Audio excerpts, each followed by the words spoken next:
അക്കാദമിക മികവിനെ ആദരിച്ച് സൂര്യഭാരതി ഗ്രൂപ്പ് സംഘടിപ്പിക്കുന്ന Suryabharathi scholars owner 2026 നടന്നു. ഗ്രൂപ്പ് സ്ഥാപനങ്ങളിലെ കുടുംബാംഗങ്ങളുടെ മക്കളിൽ SSLC, +2 പരീക്ഷകളിൽ ഫുൾ A+ നേടിയ വിദ്യാർത്ഥികളെ ചടങ്ങിൽ അനുമോദിച്ചു. തൃശൂരിലെ സൂര്യഭാരതി കോർപ്പറേറ്റ് ഓഫീസ് ഓഡിറ്റോറിയത്തിൽ നടന്ന സമ്മേളനം Thrissur corporation deputy mayor A. Prasad ഉദ്ഘാടനം ചെയ്തു. പാഠപുസ്തകത്തിനപ്പുറത്തെ വിശാലമായ ലോകത്തെക്കുറിച്ചും കുട്ടികൾ പഠിക്കണമെന്നും ലഹരിക്കെതിരായ പോരാട്ടത്തിൽ അണിനിരക്കണമെന്നും ഡെപ്യൂട്ടി മേയർ ആഹ്വാനം ചെയ്തു. എല്ലാവരെയും ചേർത്ത് പിടിക്കുന്ന സൂര്യഭാരതി ഗ്രൂപ്പിന്റെ പ്രവർത്തനം മഹത്തരവും മാതൃകയുമാണെന്നും പ്രസാദ് പറഞ്ഞു. Group chairman KP Manoj Kumar അധ്യക്ഷത വഹിച്ചു. പഠനമികവ് വ്യക്തിജീവിതത്തെയും സാമൂഹ്യ ജീവിതത്തെയും വികാസത്തിലേക്ക് നയിക്കാനുള്ളതാണെന്ന് KP മനോജ് കുമാർ പറഞ്ഞു.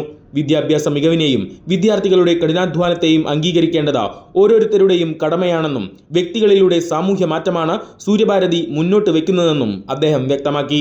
സാമൂഹ്യ പ്രവർത്തകൻ കരീം പന്നിത്തടം മുഖ്യാതിഥിയായിരുന്നു.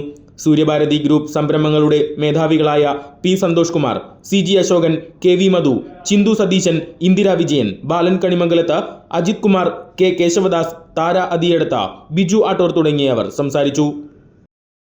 ആ സാമ്പത്തിക സമൂഹത്തെ സൃഷ്ടിച്ചെടുക്കുവാൻ സാധിക്കുന്ന തരത്തിലുള്ള നമ്മുടെ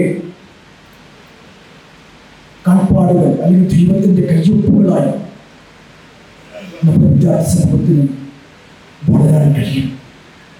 ഉന്നത വിദ്യാഭ്യാസം തന്നെയാണ് ഏറ്റവും നല്ല വഴികളെ നിശ്ചയിക്കുന്നത്. നമ്മുടെ കേരളം ഭരിച്ചിരുന്ന പ്രഗത്ഭരായ പൊതുപ്രവർത്തകരൊക്കെ ഉന്നത വിദ്യാഭ്യാസത്തിന്റെ മേഖലകളിൽ തിളങ്ങി നിന്നവരാണ്.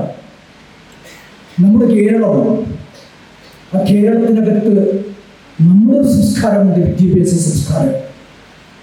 ഭാരതത്തിൽ അല്ലെങ്കിൽ ഇന്ത്യയിലെ ഏറ്റവും ഉയർന്ന സാംസ്കാരിക ബോധമുള്ള വിദ്യാഭ്യാസ സമ്പ്രദായത്തെ ഏറ്റെടുത്ത് പ്രവർത്തിച്ചുകൊണ്ടിരിക്കുന്ന നമ്മുടെ അധ്യാപക സമൂഹവും വിദ്യാർത്ഥി സമൂഹവും നമുക്ക് പ്രചോദനമാണ്.